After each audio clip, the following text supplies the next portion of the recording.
हम बात करेंगे एक ऐसे रीजन की जो सिर्फ ज्योग्राफी का टॉपिक नहीं बल्कि प्योर इंडियन के लिए क्लाइमेट इकोनॉमिक्स का लीडिंग लाइब्रेरी है, द सुंदरबन। सुंदरबन दुनिया का लार्जेस्ट मैंग्रोव फॉरेस्ट है, लेकिन ये सिर्फ एक इकोलॉजिकल वंडर नहीं, ये एक इकोनॉमिक हॉटस्पॉट भी है जहाँ livelihood, climate risk, migration, poverty और डेवलपमेंट सब एक ही जगह इंटरसेक्ट करते हैं। यहाँ की इकोनॉमी लार्जली डिपेंड करती है fishing, honey collection, small farming, prawn seed collection और फॉरेस्ट बेस्ड लाइवलीहुड्स पर। इसको हम कह सकते हैं an invisible economy at India's edge, क्योंकि जीडीपी डेटा में ये दिखता नहीं पर मिलियंस के सर्वाइवल का बेस रहेगा।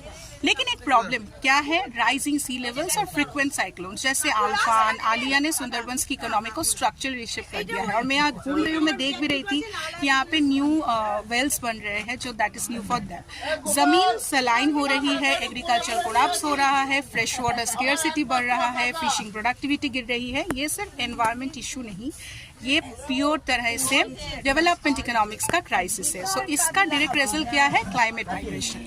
आज हजारों लोग हर साल सुंदरबन से कोलकाता और अदर अर्बन सेंटर्स की तरफ माइग्रेट कर रहे हैं, इसीलिए नहीं क्योंकि वो अर्बन लाइफ चाहते हैं, बल्कि इसीलिए क्योंकि उनके पास सर्वाइवल का ऑप्शन नहीं है। ये है complete climate induced distress migration, जो आने वाले 20-30 सालों में इंडिया का मेजर पॉलिसी चैलेंज बनेगा। इस पॉइंट पर एक सीरियस क्वेश्चन उठता है, can the Sundarbans be safe?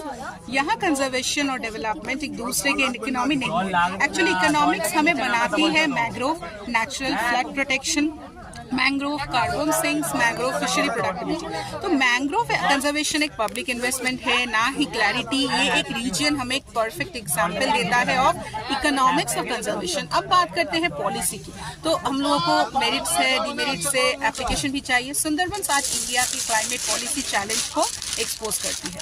National climate targets macro level पर बन रहे हैं, लेकिन माइक्रो लेवल अडेप्टेशन फंडिंग का मैसिव गैप है, डिजास्टर मैनेजमेंट रिएक्टिव है। सो इसीलिए ये रीजन यूपीएससी और इकोनॉमिक्स के लिए गोल्ड माइन है। ये एक लिविंग केस स्टडी है। Climate economics, sustainable development, disaster management, from everywhere you can expect question.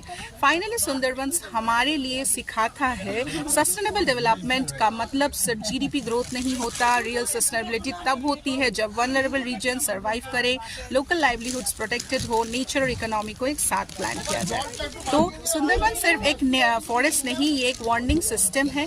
जो ये रीजन आज फेस कर रहा है वो कल कोस्टल इंडिया का फ्यूचर हो सकता है, और इसीलिए the Sundarbans matter economically, ecologically and politically.